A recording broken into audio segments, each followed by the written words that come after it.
Shalom, selamat pagi ibu-ibu semua. Mazmur 118 nomor 29 berkata, bersyukurlah kepada Tuhan sebab Ia baik, bahwasanya untuk selama-lamanya kasih setianya. Di masa pandemi ini terlebih lagi kita disadarkan bahwa kita bisa hidup sampai hari ini itu semua karena anugerah Tuhan. Kita pujikan lagu I Am Here, bahasa Indonesia terlebih dahulu disambung dengan bahasa Inggris.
Seperti lagu yang kami nyanyikan, Tuhan, kami sungguh bersyukur. Kami sungguh bersyukur jikalau kami boleh ada sampai hari ini. Itu semua sungguh Tuhan karena anugerah-Mu. Tuhan, mampukan kami untuk selalu bersyukur. Untuk selalu senang Tuhan, untuk setiap hal yang Tuhan izinkan terjadi di dalam hidup kami. Dan khususnya hari ini kami mohon kepadamu Tuhan, kiranya Engkau sendiri yang memimpin persekutuan kami hari ini dari awal, pertengahan hingga akhir. Kiranya Engkau berkenan untuk setiap lagu yang kami nyanyikan, untuk setiap doa yang kami panjatkan. Bahkan Tuhan juga bukakan setiap hati kami, hingga kami juga boleh Tuhan dengar-dengaran akan apa yang Engkau ingin katakan. Terima kasih Tuhan, kami mau menyerahkan persekutuan hari ini dari awal, pertengahan hingga akhir ke dalam tangan kasih Tuhan. Amin. Halo ibu-ibu, lama ya gak ketemu. Sedikit saya mau cerita. Kira-kira bulan April yang lalu anak saya Nathan, ya anak saya yang laki-laki itu sakit gigi. Nah, ketika dia sakit gigi, saya bawa pergi ke dokter ya. Ternyata setelah diperiksa kata dokter, oh nggak ada yang lubang tubuh giginya gitu. tapi kok ya sakit gitu kan. Terus dokter bilang, oh itu aja Bu, di foto katanya, panoramik ya, akhirnya di ronsen, di foto. Setelah di foto hasilnya gitu ya, singkat cerita ternyata gigi bungsunya itu tumbuh ya di empat-empatnya ya. Jadi di atas kiri dan kanan maupun bawah kiri dan kanan sudah mulai besar. Jadi dia mulai menekan ke atas, nggak ada tempat, jadi dia sakit gitu ya. Lalu singkat cerita dokter menganjurkan ini harus dibuang Bu. Tapi harus empat-empatnya sekaligus dan juga harus dibius total. Waduh, pas dengar itu ya saya kaget ya, saya takut juga ya, saya pikir waduh kok dibuang empat-empatnya, gimana nanti kalau pas ke operasi dia makan ya, itu kan atas bawah gitu, gimana buka mulut bisa enggak gitu. Terus juga kok dibius total gitu, bius total tuh bawaannya udah serem aja ya, karena kan memang nanti pas dibius juga harus pakai alat bantu nafas gitu kan. Terus harus nginap di rumah sakit, padahal ini kan lagi pandemi ya, rumah sakit adalah salah satu tempat yang bisa nggak bisa jangan datang lah kita ke sana gitu kan. Saya udah takut, tapinya kok harus gitu kan. Loh dokter juga bilang harus cepet ini Bu katanya, nanti bisa infeksi. Dia bilang bisa sakit sekali, bisa sakit kepala segala macam gitu. Lalu saya pikir oh ya udah deh, kita jalanin aja ya. Saya udah berdoa terus gitu ya. Apa yang saya takutin saya bawa ke dalam doa ya. Lalu betul ya, terus dijadwalin tanggal 25 ya Bu operasinya. Hari itu kan tanggal 25 hari Rabu ya. Ibu datang tanggal 24, nginep semalam, tanggal 25 dioperasi. Kalau nggak ada apa-apa langsung pulang. Kalau ada apa-apa ya diobservasi, jadi nginep semalam lagi, jadi 3 hari di rumah sakit. Tapi Seninnya ibu harus tes antigen dulu, kalau nggak COVID baru boleh masuk. Udah tuh ya, saya udah siap-siap gitu ya, udah nggak bisa tidur juga gitu, udah mikirin gitu ya. Pas lagi hari Senin pagi, saya dapat telepon dari rumah sakit. Bu, nggak jadi Bu operasinya, katanya nggak jadi hari Rabu. Waduh, jadi hari apa nih? Hari Kamis Bu di operasinya. Jadi masuk ke Rabu, Kamis operasi, Jumatnya baru pulang, dia bilang. Oh gitu, kata saya gitu ya.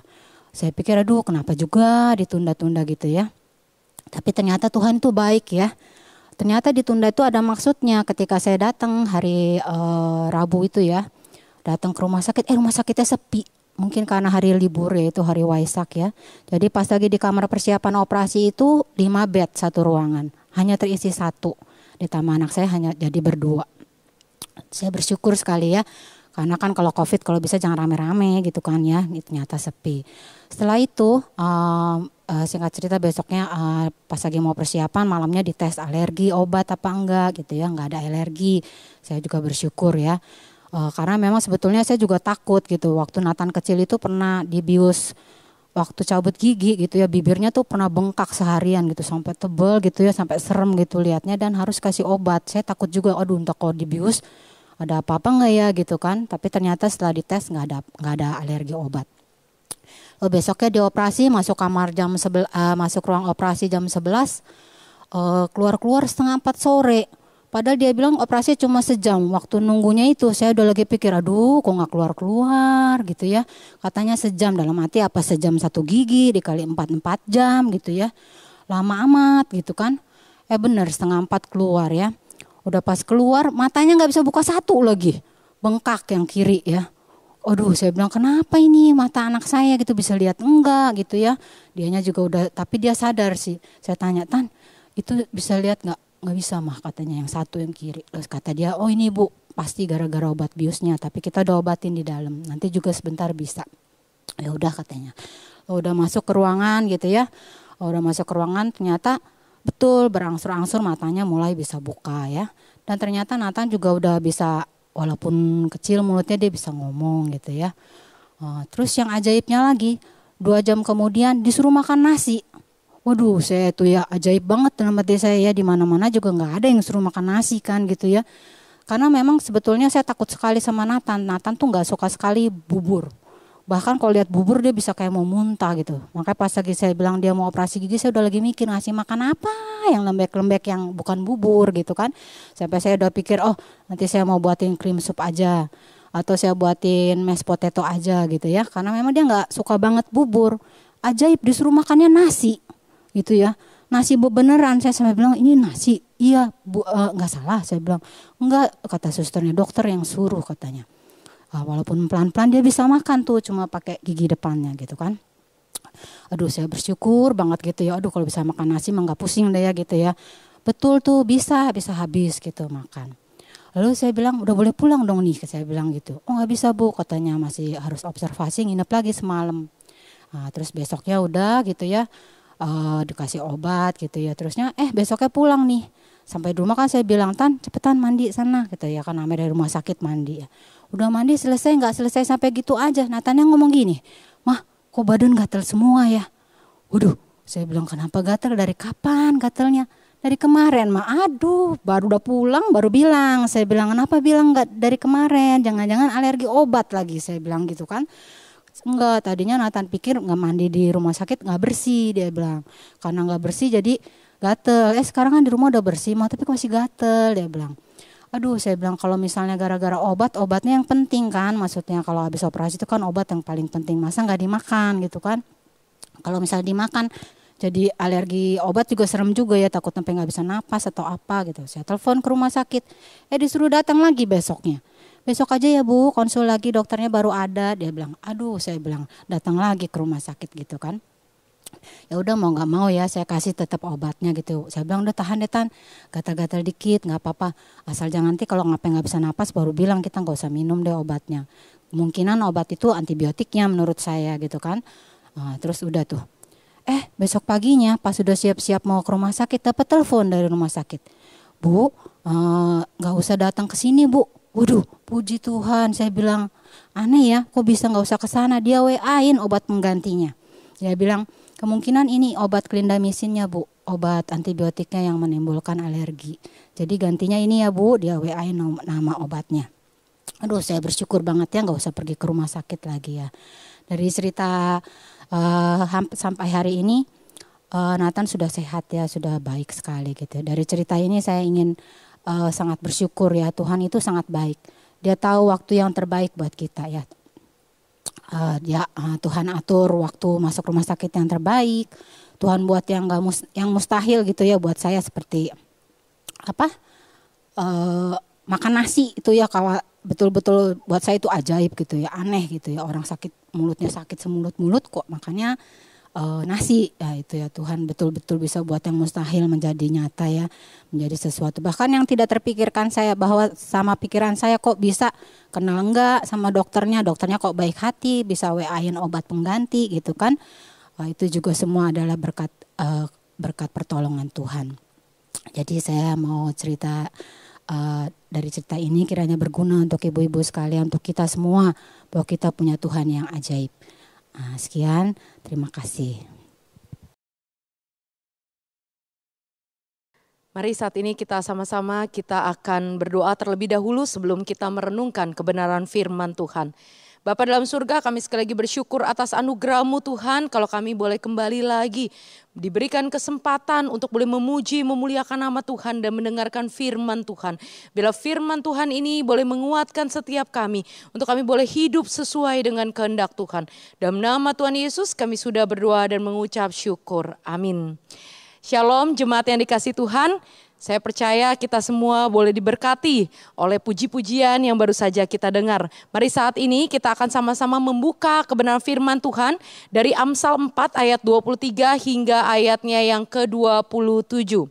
Amsal 4 ayat 23 hingga ayatnya yang ke-27. Apabila kita sudah menemukannya, saya akan membacakannya buat kita sekalian. Jagalah hatimu dengan segala kewaspadaan, karena dari situlah terpancar kehidupan. Buanglah mulut serong daripadamu dan jauhkanlah bibir yang dolak-dalik daripadamu. Biarlah matamu memandang terus ke depan dan tatapan matamu tetap ke muka. Tempuhlah jalan yang rata dan hendaklah tetap segala jalanmu. Janganlah menyimpang ke kanan atau ke kiri. Jauhkanlah kakimu dari kejahatan. Demikianlah sejauh pembacaan firman Tuhan. Saudara yang terkasih dalam Tuhan, hari ini saya diberi tema yaitu Healthy Inside, Fresh Outside. Saudara, sebelum saya membahas firman Tuhan lebih lanjut, saya ajak kita semua untuk melihat tayangan berikut ini.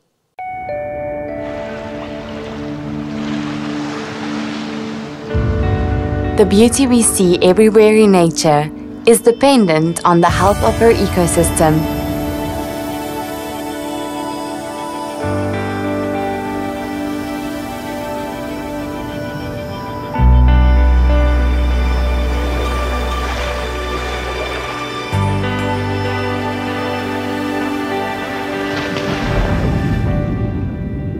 When what's within is healthy,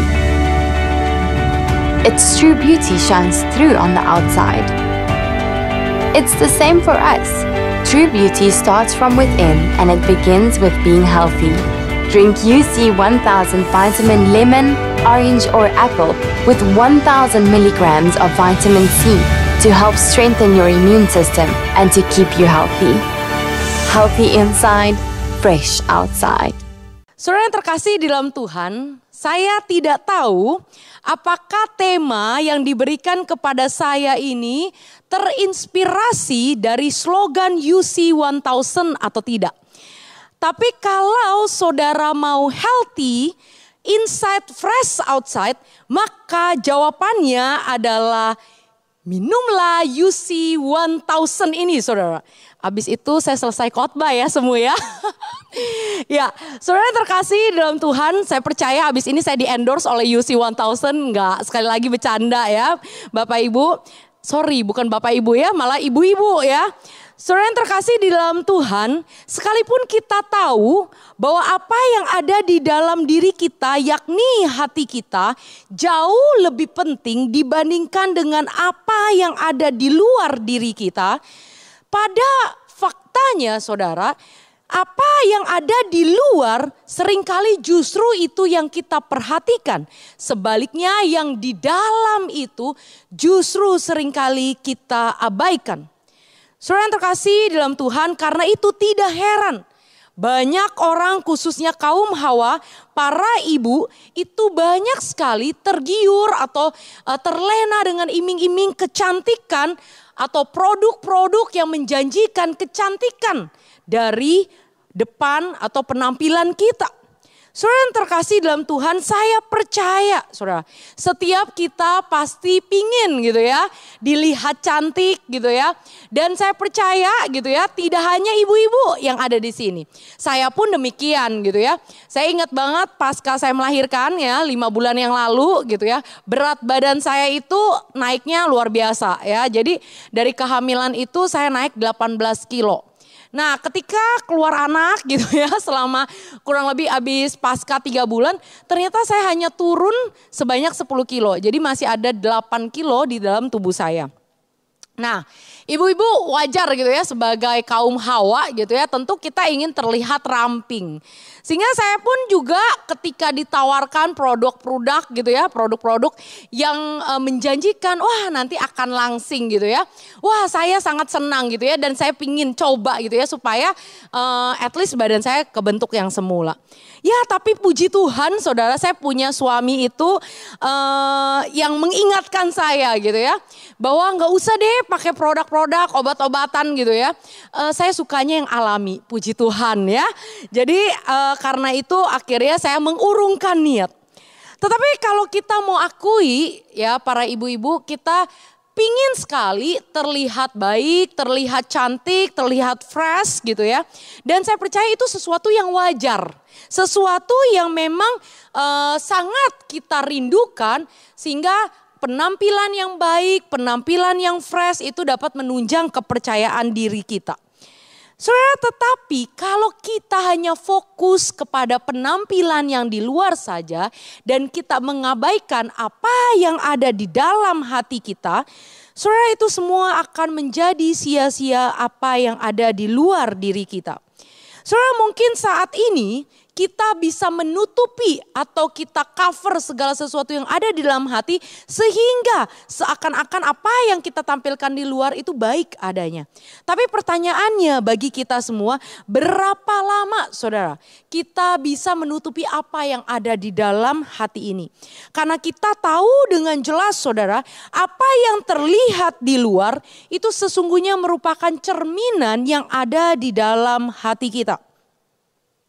Saudara, sehingga tidak mengherankan kalau kita gitu ya, ibu-ibu yang suka nonton film Korea gitu ya. Tentu kita tahu ada begitu banyak artis-artis gitu ya, artis Korea gitu ya. Kita lihat bagaimana mereka sangat merawat penampilannya gitu ya. Makanya ganteng-ganteng, cantik-cantik gitu ya.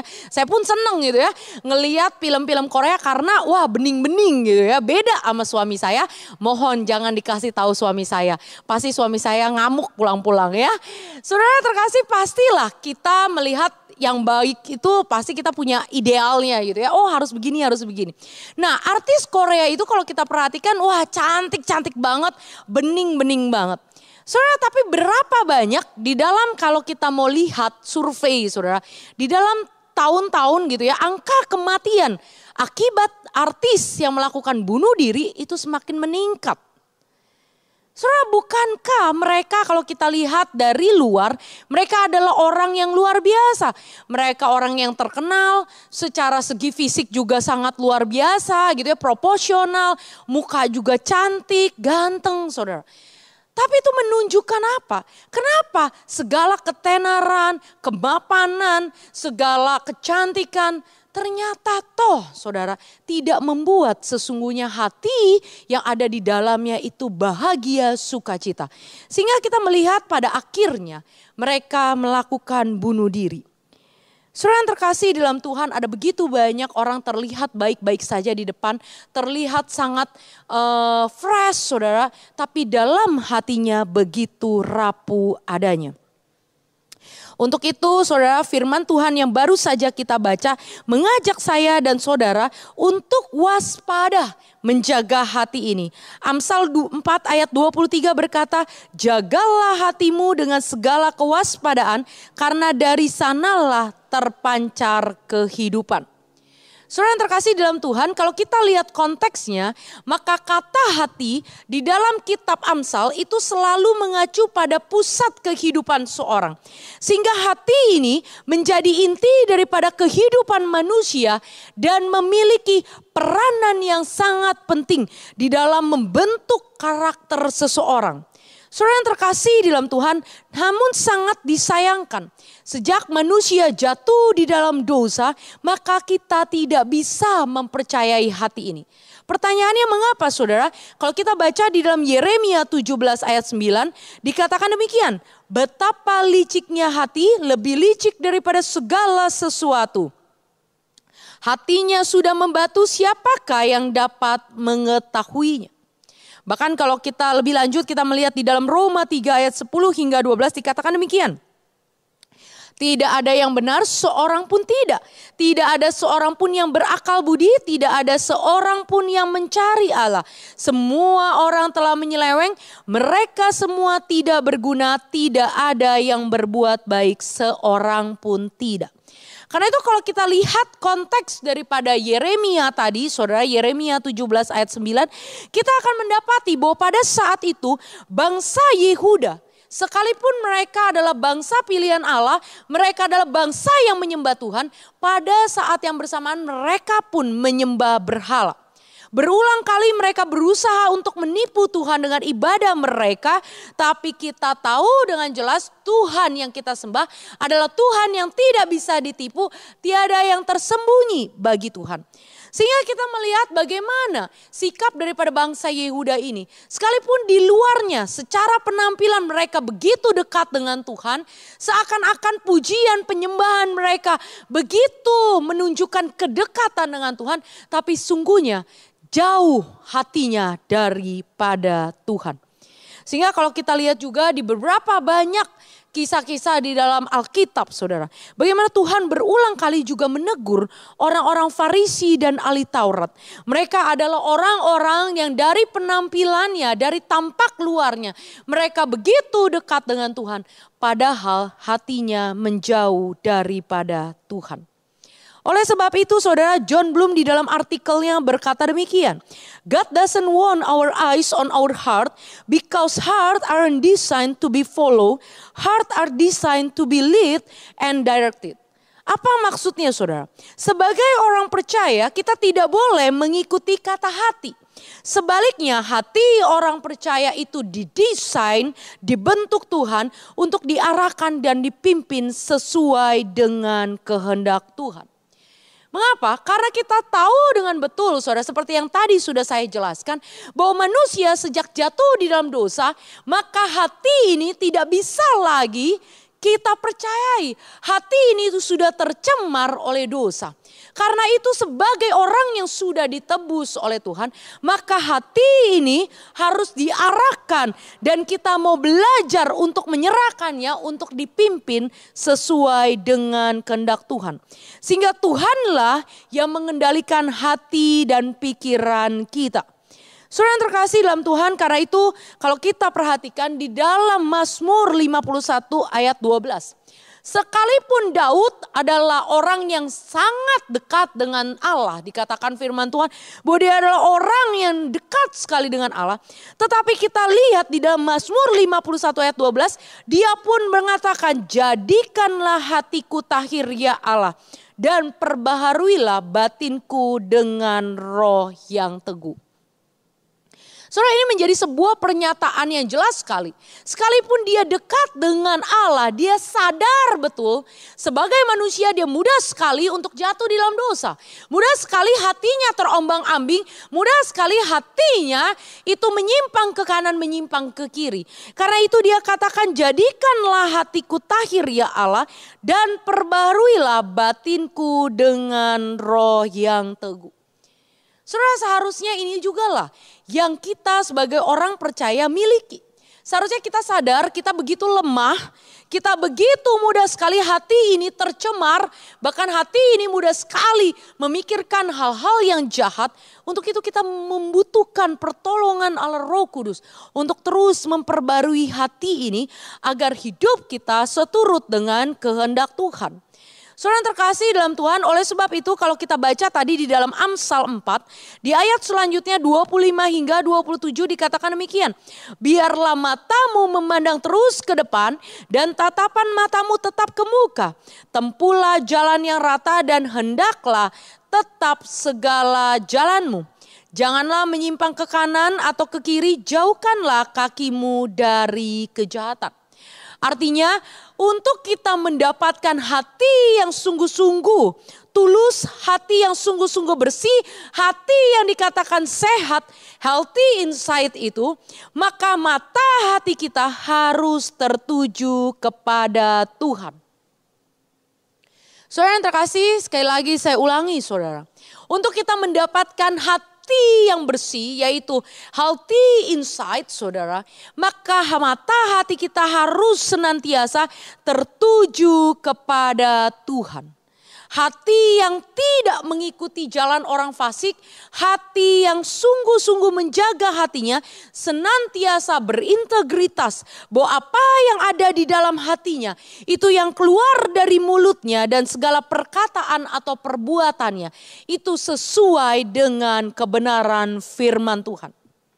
Saudara, sekali lagi hati merupakan tempat penyimpanan atau sumber daripada segala sesuatu yang dapat mempengaruhi kehidupan dan karakter seseorang. Untuk itu kita perlu menjaganya dengan baik-baik. Matius 12 ayat 35 berkata, orang yang baik akan mengeluarkan hal-hal yang baik dari pembendaharaannya yang baik. Dan orang yang jahat mengeluarkan hal-hal yang jahat dari pembendaharaannya yang jahat. Karena itu hari ini kita akan belajar saudara, agar hati kita yang inside itu selalu sehat, maka kita harus menjaga hati ini. Paling tidak saudara, ada dua hal yang harus kita hindari. Karena dua hal ini seringkali menyerang hati orang percaya. Jadi masih ada banyak hal lagi saudara. Tetapi di dalam kesempatan ini saya hanya membahas dua hal yang seringkali menyerang hati orang percaya. Yang pertama adalah iri hati. Saudara, saya percaya kita semua pernah mendengar peribahasa rumput tetangga selalu lebih hijau, saudara. Saudara yang terkasih dalam Tuhan, apa maksudnya? Seringkali ketika kita mulai membanding-bandingkan hidup kita, Apa yang kita lihat dari orang lain, tentunya kita merasa kehidupan orang tersebut jauh lebih baik dari apa yang kita alami atau yang kita miliki. Saudara, sehingga kita sadar betul ketika kita membandingkan hidup kita dengan orang lain, kita menjadi sulit sekali untuk bersyukur. Saudara, karena itu firman Tuhan di dalam Yakobus 3 ayat 16 berkata demikian. Sebab di mana ada iri hati dan mementingkan diri sendiri, di situ ada kekacauan dan segala macam perbuatan jahat.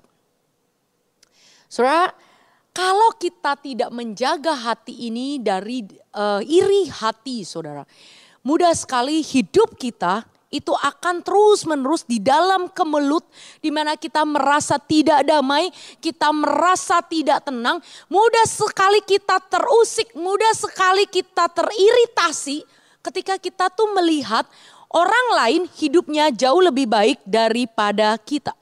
Karena itu menarik sekali, saudara, kalau kita perhatikan atau kita perbandingkan dengan kejadian antara Kain dan Habel di dalam Kejadian 4 ayat 7. Kita tahu semua kisah Kain dan Habel. Bagaimana Kain sesungguhnya dia memiliki rasa iri hati kepada adiknya Habel karena Tuhan lebih mengindahkan persembahan Habel dibanding Kain. Saudara, menarik sekali di ayat 7 Kejadian 4, saudara, dikatakan demikian. Apakah mukamu tidak akan berseri jika engkau berbuat baik? Tetapi jika engkau tidak berbuat baik, dosa sudah mengintip di depan pintu. Ia sangat menggoda engkau, tetapi engkau harus berkuasa atasnya. Saudara yang terkasih dalam Tuhan, perhatikan frasa apakah mukamu tidak akan berseri jika engkau berbuat baik. Saudara, menarik sekali firman Tuhan di dalam bagian ini dengan jelas itu mengaitkan atau ada hubungan antara hati kita yang ada di dalam ini dengan luar diri kita. Ketika Kain dia memiliki hati yang iri terhadap adiknya, maka firman Tuhan dikatakan ayat 7 tadi, apakah mukamu tidak akan berseri? Jadi itu jelas sekali bahwa apa yang ada di dalam hati itu terpancar keluar. Kain menjadi tidak berseri-seri karena dia menyimpan iri hati di dalam hatinya. Iri hati membuat dia tidak bersuka cita, ada timbul kemarahan di dalam hatinya, ada timbul begitu banyak geram, caci maki dan pikiran-pikiran yang negatif. Sehingga hal itulah yang akhirnya terpancar, yang keluar seperti itu, saudara. Tidak ada hati atau muka yang berseri-seri. Karena itu kita melihat bagaimana relasi yang di dalam dan di luar itu sangat berkaitan erat. Oleh karena sebab itu Matius 15 ayat 18 ayat 19 berkata demikian. Apa yang keluar dari mulut berasal dari hati dan itulah yang menajiskan orang. Karena dari hati timbul segala pikiran jahat, pembunuhan, perzinahan, percabulan, pencurian, sumpah palsu dan hujat. Dan kita tahu dengan betul apa akhir daripada kisah Kain dan Habel. Ketika iri hati menguasai sedemikian rupa, akhirnya Kain membunuh Habel. Kita melihat bagaimana dosa iri hati ketika kita tidak bereskan di hadapan Tuhan. Kita simpan terus di dalam hati kita, di dalam inside kita, saudara. Itu akhirnya keluarlah hal yang demikian. Karena itu seperti tema kita hari ini, healthy inside, fresh outside. Harusnya kita lebih dulu memperhatikan apa yang di dalam. Sehingga yang tampak di luar itu menjadi cerminan dari dalam hati kita. Saudara yang terkasih dalam Tuhan, demikian juga kalau kita baca di dalam Matius 20 ayat 1 sampai 16. Kita juga menemukan tentang perumpamaan orang-orang upahan di kebun anggur. Kita tahu dengan jelas kisah itu, saudara. Bagaimana ada seorang tuan yang mencari pekerja harian mulai dari jam 9, 12, 3 dan 5 sore. Dan kita tahu dengan jelas juga, saudara, pada saat itu ketika mereka sudah selesai bekerja, maka pekerja yang terakhir di jam 5 sore itu mereka dipanggil untuk diberikan upah. Ketika orang-orang di sekelilingnya yang bekerja dari jam 9, jam 12, jam 3 melihat bahwa pekerja yang bekerja di jam 5 sore itu mendapat 1 dinar, saudara. Mereka memiliki harapan lebih bahwa mereka yang bekerja lebih lama mendapatkan upah yang lebih. Tetapi di kisah itu justru mereka tetap mendapatkan upah yang sama, yaitu 1 dinar. Saudara, ketika melihat hal itu, orang yang bekerja di jam 9, 12, jam 3, mereka menjadi marah. Mengapa, saudara? Karena mereka iri terhadap orang yang mendapatkan 1 dinar padahal hanya bekerja 1 jam saja. Saudara, pertanyaannya, benarkah Allah itu tidak adil seperti yang digambarkan di dalam bagian ini sebagai Tuhan yang memberikan upah kepada para pekerja ini? Saya percaya tidak, saudara. Kalau kita perhatikan, saudara, di dalam Matius 20 ayat 2 itu, dari awal tuan dan pekerja itu sudah sepakat 1 dinar sehari. Saudara, 1 dinar sehari. Kalau begitu kenapa mereka harus marah? Bukankah itu sudah menjadi kesepakatan di awal bahwa 1 dinar sehari? Sehingga tuan ini, saudara, tidak berbuat tidak adil. Tuan ini tidak menyalahi aturan, sama sekali tidak. Tetapi sekali lagi, kenapa mereka marah? Karena mereka mulai melihat dulu. Mereka mulai membandingkan dulu. Makanya menarik sekali, kisah itu dipanggil dulu yang jam 5 sore untuk diberi upahnya. Saudara, saya percaya kalau yang dipanggil terlebih dahulu dari yang jam 9 pagi, saudara, diberi 1 dinar, saya percaya tidak ada keluhan, tidak ada caci maki atau marah. Gak mungkin, kenapa? Karena kesepakatan awal 1 dinar sehari. Tapi karena yang dipanggil dulu itu yang jam 5 sore dan semua orang sudah melihat, oh jam 5 sore itu dapatnya 1 dinar. Sehingga mereka punya ekspektasi, kalau yang 1 jam kerja aja 1 dinar, apalagi mereka yang kerjanya lebih. Saudara, di dalam bagian ini hendak memperlihatkan bagaimana mudahnya manusia itu menjadi iri hati ketika melihat Tuhan bermurah hati kepada orang lain.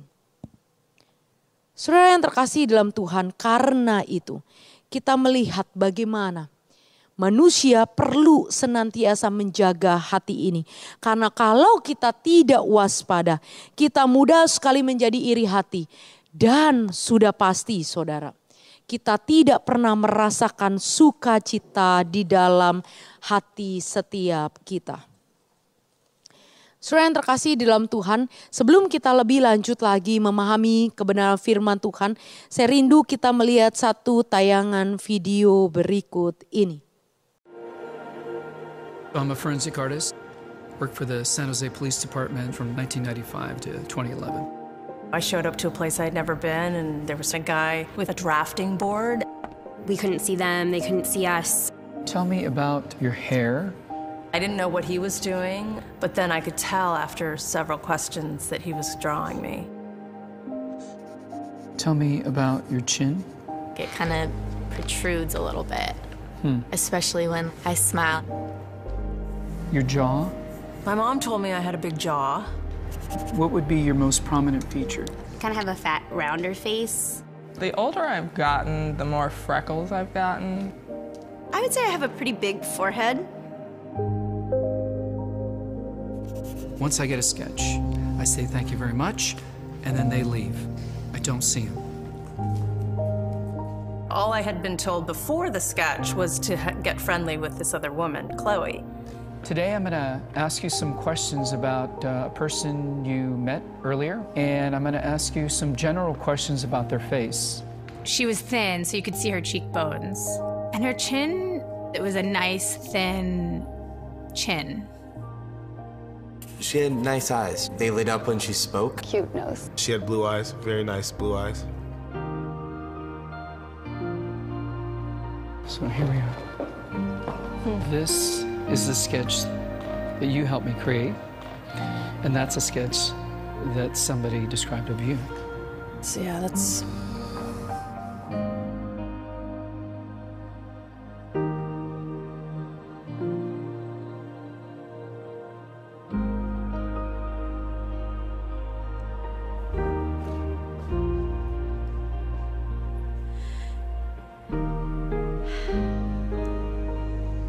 She looks closed off and fatter, sadder too. The second one looks more open, friendly, and happy. I should be more grateful of my natural beauty. It impacts the choices and the friends that we make, the jobs we apply for, how we treat our children. It impacts everything. It couldn't be more critical to your happiness. Do you think you're more beautiful than you say? Yeah. Yeah. We spend a lot of time as women analyzing and trying to fix the things that aren't quite right. And we should spend more time appreciating the things that we do like.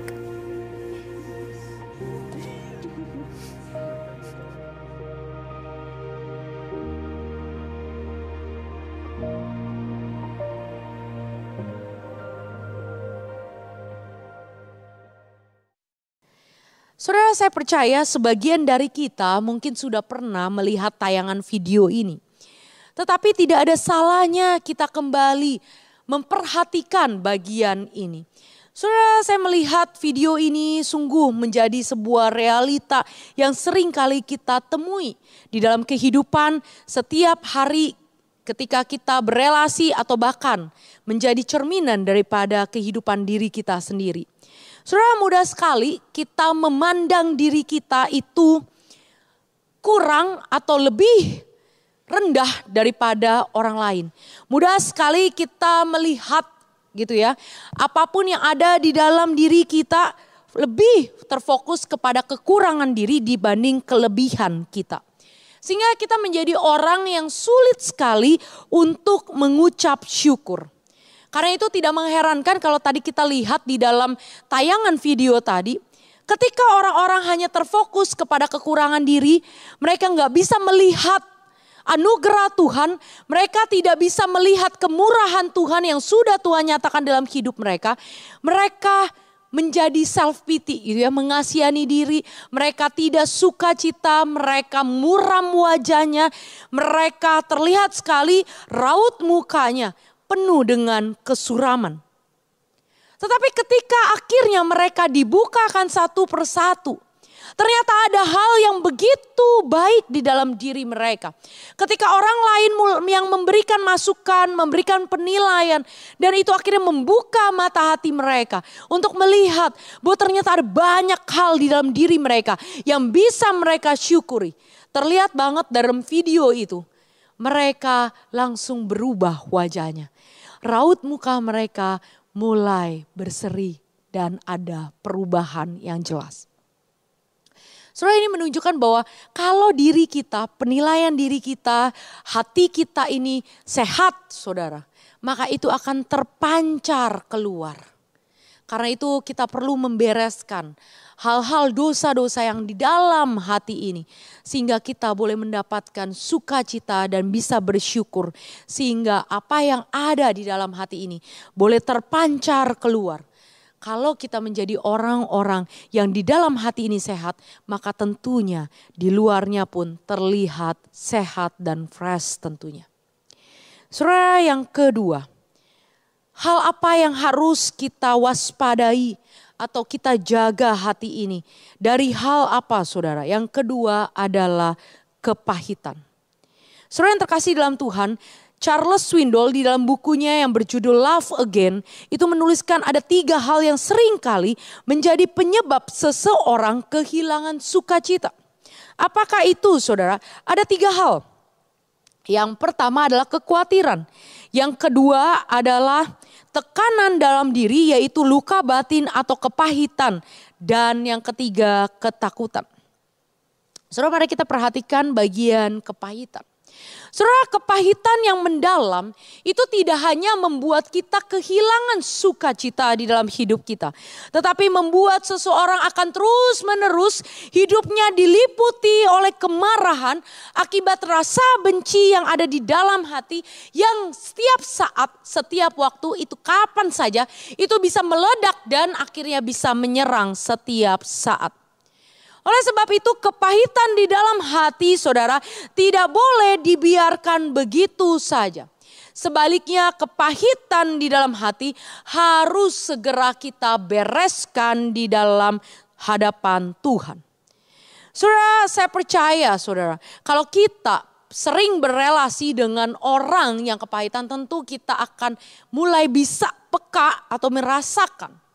Saudara, orang yang pahit itu layaknya saudara, seperti layaknya seekor landak saudara. Kita tahu ya, gambaran landak itu tubuhnya itu kalau dia merasa ada ancaman gitu yang datang, langsung saudara itu akan dengan sendirinya otomatis duri-durinya itu akan naik saudara. Untuk mempertahankan daripada serangan-serangan yang ada. Saudara, orang-orang yang mengalami kepahitan itu layaknya seperti ini saudara. Ketika ada hal-hal saudara yang dia tidak sukai atau itu menyentuh tombol merahnya, saya katakan ya, tombol merahnya saudara, maka dia bisa dengan sangat tidak hanya sekedar untuk mempertahankan diri, tapi dia bisa menyerang lewat duri-durinya. Sehingga orang yang pahit itu saudara, itu digambarkan dengan orang yang sangat sensitif. Orang yang mudah sekali negatif pikirannya, sinis ketika berbicara, dan hatinya tidak pernah mengalami kedamaian. Sehingga kalau kita berelasi dengan orang ini saudara, orang yang mengalami kepahitan, jangan pernah saudara menyentuh tombol merahnya. Dia akan dengan mudahnya saudara, dia akan menyerang kita balik saudara. Sehingga orang yang kepahitan seringkali bermasalah atau mengalami konflik di dalam relasinya. Lebih maksud saya katakan, lebih sering mengalami konflik di dalam relasi satu dengan yang lainnya. Mengapa? Karena itu di dalam hatinya penuh dengan rasa benci, penuh dengan amarah, pikiran-pikiran negatif karena dia merasa orang yang paling menderita, orang yang tersakiti. Saudara yang terkasih dalam Tuhan, karena itu Efesus 4 ayat 31 hingga ayat 32 berkata demikian. Segala kepahitan, kegeraman, kemarahan, pertikaian, fitnah hendaklah dibuang dari antara kamu. Demikian pula segala kejahatan. Tetapi hendaklah kamu ramah seorang terhadap yang lain, penuh kasih mesra dan saling mengampuni sebagaimana Allah di dalam Kristus telah mengampuni kamu. Saudara, kalau kita ingin bebas dari yang namanya kepahitan, hidup di dalam hati kita ini sehat saudara, maka salah satu jawabannya saudara untuk mengatasi segala kepahitan ini, jawabannya adalah pengampunan. Saudara, C.S. Lewis di dalam bukunya berkata demikian, to be a Christian means to forgive the inexcusable because God has forgiven in the inexcusable in you. Menjadi orang Kristen berarti mengampuni yang tidak bisa dimaafkan. Karena Tuhan sudah mengampuni kita yang tidak termaafin ini terlebih dahulu. C.S. Lewis mengingatkan bahwa sebagai orang Kristen, dikatakan sebagai orang Kristen yang telah ditebus oleh Kristus, seharusnya mengampuni itu menjadi hal yang menjadi bagian dari hidup orang percaya yang harusnya itu kita lakukan. Ketika hidup kita disakiti, maka pengampunan harus kita berikan agar kita bisa terbebas dari segala kepahitan saudara. Saudara yang terkasih di dalam Tuhan, saya percaya kita semua di tempat ini adalah orang-orang yang telah ditebus oleh Tuhan. Kita adalah orang-orang yang tidak layak, tetapi mendapatkan pengampunan daripada Tuhan. Saudara, siapakah dari kita yang berkata, saya tidak pernah menyakiti orang lain. Saya percaya sebagai orang yang jatuh di dalam dosa, bahkan kita adalah orang-orang yang berdosa ini saudara. Pasti di dalam hidup kita pernah menyakiti hati orang lain. Tetapi seringkali yang terjadi kita mudah melupakan kesalahan kita. Tetapi kita menjadi orang yang sulit untuk melupakan kesalahan orang lain yang telah menyakiti hati kita. Saudara, ketika saya berbicara hari ini di hadapan saudara, bukan berarti saya adalah orang yang sudah istilahnya bisa mengampuni 100% saudara. Tidak saudara, saya pun juga di dalam masa-masa saya juga belajar untuk mengampuni. Ketika saya mulai mengandalkan manusia lebih daripada Tuhan. Ketika saya lebih percaya orang lain dibanding Tuhan. Mudah sekali kita juga bisa kecewa, saudara. Karena kita menyadari kita manusia yang lemah. Saya pun belum tentu sebagai hamba Tuhan, saya bisa cover seluruhnya. Istilah menjadi orang yang sangat-sangat 100% bisa diandalkan. Tidak, saudara. Ada banyak kali saya pun bisa menjadi orang yang lalai. Tapi seringkali ketika saya melihat ada orang yang menyakiti hati saya, mudah sekali saya menyimpan kepahitan di dalam hati. Karena itu hari ini marilah saudara, saya ajak kita mari sama-sama. Ketika kita sadar ada banyak hal di dalam hati ini, entah itu tadi iri hati, entah itu rasa pahit, karena mungkin kita disakiti orang yang kita kasihi. Ketika kita merasa kita sudah berbuat ini itu, tetapi mungkin kita tidak dihargai. Kita justru mendapatkan perlakuan yang tidak baik. Mari kita datang di hadapan Tuhan. Saudara, Mazmur 147 ayat 3 berkata, Ia yaitu Allah menyembuhkan orang yang patah hati dan membalut luka-luka mereka. Mazmur 34 ayat 18 hingga 19. Apabila orang benar itu berseru-seru, maka Tuhan mendengar dan melepaskan mereka dari segala kesesakannya. Tuhan itu dekat kepada orang-orang yang patah hati, dan Ia menyelamatkan orang yang remuk jiwanya. Mengampuni.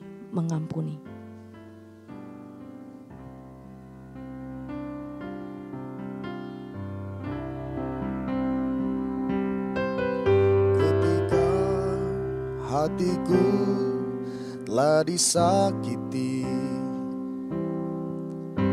ajarku memberi, hati mengampuni. Ketika hidupku telah dihakimi, ajarku memberi, hati mengasihi. Ampuni bila kami tak mampu mengampuni yang bersalah kepada kami, seperti hati Bapa mengampuni, mengasihi, tiada pamrih. Saudara, ketika kita berbicara memberikan pengampunan bagi orang lain, seringkali kita berpikir bahwa itu tidak adil rasanya. Kita yang sudah disakiti, kenapa juga kita yang harus memberikan pengampunan? Kita berpikir betapa ruginya kita mengampuni orang yang telah menyakiti hati kita. Saudara, kalau kita mau sungguh-sungguh masuk ke dalam hadirat Tuhan, maka pengampunan sesungguhnya bukan untuk membebaskan orang tersebut, bukan melepaskan orang yang telah menyakiti hati kita. Sebaliknya, pengampunan justru itu membebaskan hati kita, melepaskan hati kita dari segala belenggu kebencian, dari segala belenggu-belenggu yang mengikat kita, sehingga kita kehilangan sukacita bahkan kasih karunia Allah yang sudah Tuhan berikan di dalam hidup kita. Saudara, jika engkau dan saya masih berkeras hati, maka layaknya racun, saudara. Kepahitan itu kalau kita terus-menerus kita pelihara, maka makin lama dia akan menggerogoti kita. Dan kita tidak akan pernah lagi, saudara, merasakan sukacita di dalam Tuhan.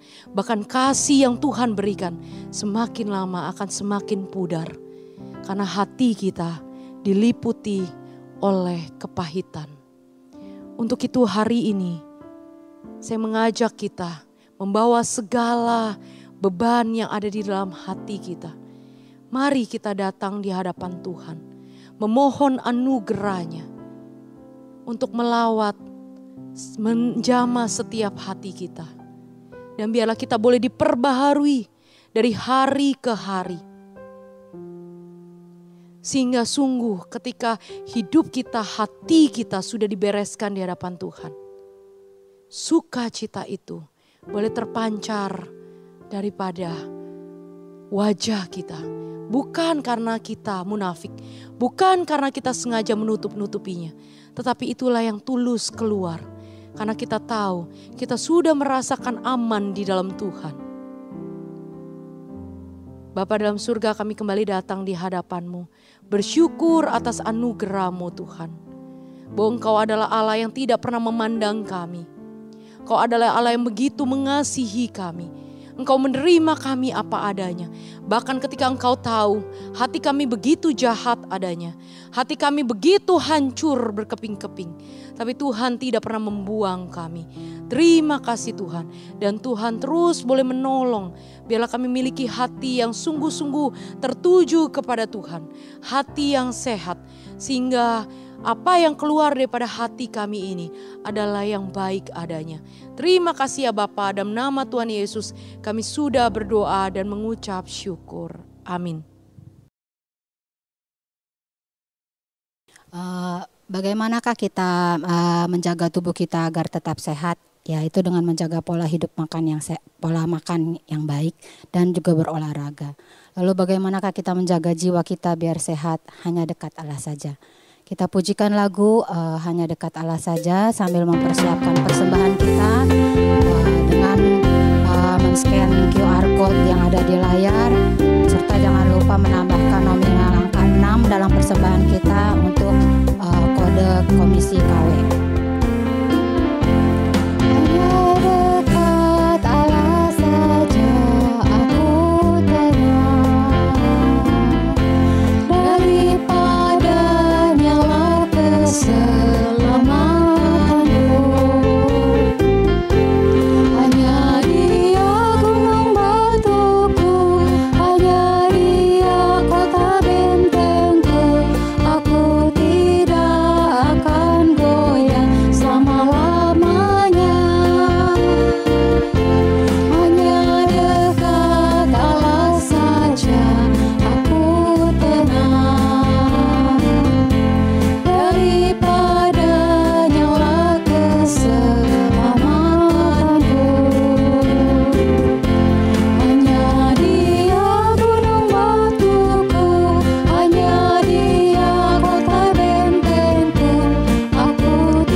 Kita berdoa.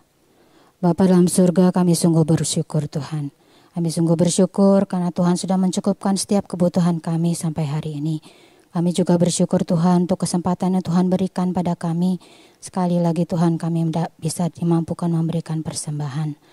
Tuhan, tolong persembahan ini Tuhan kiranya berguna Tuhan untuk dipakai dalam pelayanan-Mu di tempat ini. Tuhan juga tolong agar setiap kami Tuhan dalam melakukan setiap fungsi dan peran kami boleh terus dapat menjadi berkat ya Tuhan. Terima kasih Tuhan, dalam nama Tuhan Yesus kami berdoa. Amin. Shalom ibu-ibu yang Tuhan Yesus kasihi. Kita bersyukur karena hari ini kita sudah sama-sama belajar dari firman Tuhan. Bahkan sebelumnya tadi kita sudah menyanyi dan mendengarkan kesaksian dari Ibu Mariana. Kiranya Tuhan menolong dan memberkati kita.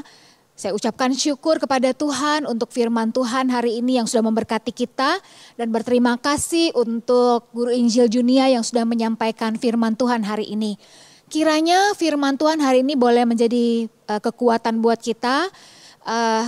Di dalam hidup kita sehari-hari kita bukan cuma mengutamakan kondisi tubuh yang sehat. Tetapi juga mari sama-sama kita tetap memelihara rohani kita agar tetap sehat juga. Ibu-ibu yang Tuhan Yesus kasihi, untuk pengumuman, minggu depan kita akan bersama-sama masuk di dalam PA bab ke-6 Komisi Wanita Sinode ya. Kiranya Tuhan juga menolong kita di dalam semua persiapan yang ada. Kita mempersiapkan hati untuk belajar firman Tuhan lebih dalam lagi.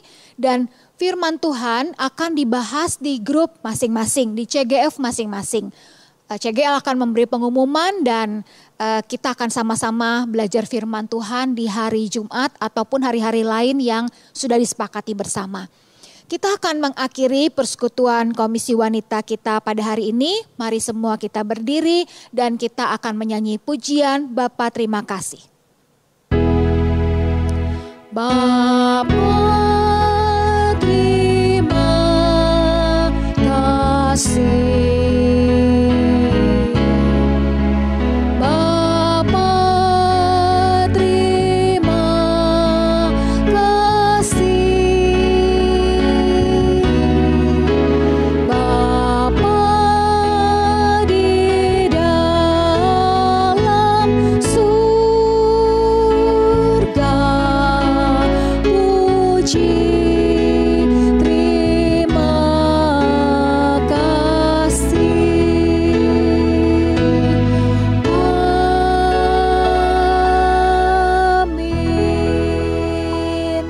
Mari semua kita berdoa. Bapa di dalam surga, kami mengucapkan syukur. Semua ibu-ibu yang hari ini sudah bersama-sama mengikuti streaming, kiranya Tuhan menolong, Tuhan menyertai sepanjang minggu yang akan kami lewati. Berkati kami semua Tuhan dalam anugerah-Mu, cukupkan apa yang menjadi kebutuhan kami. Dan kalau ada pergumulan-pergumulan khusus di antara para wanita yang hari ini hadir, kiranya Tuhan Engkau memberikan jalan keluar tepat pada waktunya. Terima kasih Tuhan, kembalikan kami pada minggu depan, kami akan bersama-sama meneliti firman Tuhan, mendalami firman Tuhan, menyelidiki firman Tuhan dan mengerti lebih dalam lagi di dalam PA di CGF masing-masing. Kiranya Tuhan memberkati kami semua, dalam nama Tuhan Yesus kami berdoa, kami bersyukur. Amin. Tuhan Yesus memberkati kita semua.